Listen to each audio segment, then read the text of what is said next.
নন্দিনীর ভালো লাগা থেকে সকলকে স্বাগত জানিয়ে একটা নতুন দিন শুরু করছি। প্রচণ্ড গরমে গাছ ঝিমিয়ে নেতিয়ে পড়ছে, গাছে সেরকম ফুল ফলও আসছে না।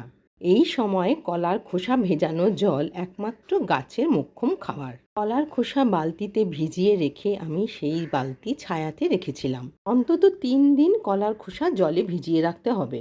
এই কলার খোসা ভেজানো জল যে কোনো গাছে দেওয়া যেতে পারে। কলার খোসা ভেজানো জলের সাথে সমপরিমাণ জল মিশিয়ে তবেই সেই জল গাছে তরল সার হিসেবে আমরা ব্যবহার করতে পারবো। কলার খোসা টুকরো করে নিতে হয় যাতে নিউট্রিয়েন্ট নির্গত হয়। কলার খোসায় থাকা ফসফরাস পটাশিয়াম গাছকে বৃদ্ধি করতে সাহায্য করে।